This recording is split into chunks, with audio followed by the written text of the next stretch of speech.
When it comes to ITR, usually लोगों को लगता है कि हमने ITR नहीं भरा तो टैक्स नोटिस आ जाएगा। बट मैं आपसे जानना चाहती हूँ कि टैक्स नोटिस के अलावा और कौन कौन सी ऐसी चीज़ें हैं जो कि लोग मतलब या प्रॉब्लम्स हैं जो कि लोग फेस कर सकते हैं when it comes to ITR। तो काफ़ी लोग एक्चुअली सोचते हैं कि नोटिस आ जाएगा, क्या ही हो जाएगा, देख लेंगे। हम्म। बट नोटिस से ज़्यादा गवर्नमेंट चार्ज करती है पेनल्टी, गवर्नमेंट चार्ज करती है interest which is way way way higher, and जिसको पे करने में मतलब टैक्स अमाउंट तो एक होगा जो गवर्नमेंट रिकवर करके ही रहेगी।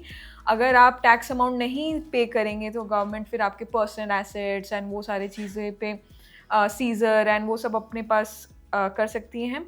बट ये सब तो फिनेंशियल टर्म्स में प्रॉब्लम होगा। काफ़ी सारे प्रॉब्लम ऐसे हैं जो कोई उनको बताता नहीं है। फॉर एग्जाम्पल, कोई अगर घूमने जाता है यूरोप, उसको शेंगन वीज़ा चाहिए, किसी को USA वीज़ा चाहिए, कोई भी वीज़ा चाहिए ऑस्ट्रेलिया का, ये सारे जो एम्बेसीज होते हैं ये बोलते हैं कि मेरे को लास्ट 2-3 साल या 3-4 साल का ITR चाहिए, बिकॉज वो देखना चाहते हैं कि क्या वो बंदा फिनेंशियली स्टेबल है कि हम उसे अपने कंट्री का वीज़ा दे सके, जाने का अप्रूवल दे सकें।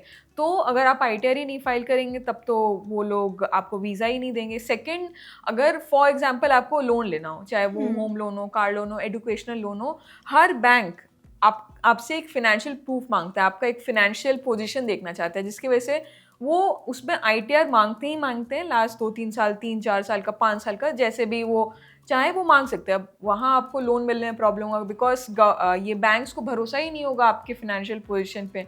तो इधर वो लोग लोन डिसअप्रूव कर देंगे, रिजेक्ट कर देंगे, या फिर वो लोग अगर लोन दे भी दिए तो बहुत हाई इंटरेस्ट रेट पे देंगे।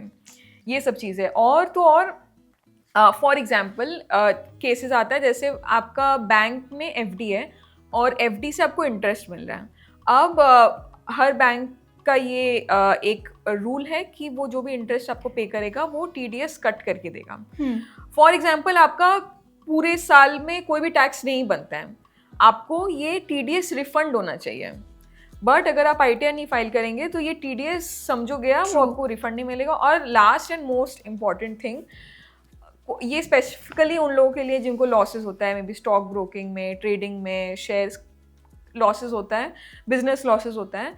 तो गवर्नमेंट का एक रूल है कि अगर आपको लॉस को कैरी फॉरवर्ड करना है, आप कैरी फॉरवर्ड से, फॉर एग्जांपल मेरे को ईयर 1 में 2 लाख का लॉस हुआ, बट मेरे को ईयर 2 में 5 लाख का प्रॉफिट हुआ।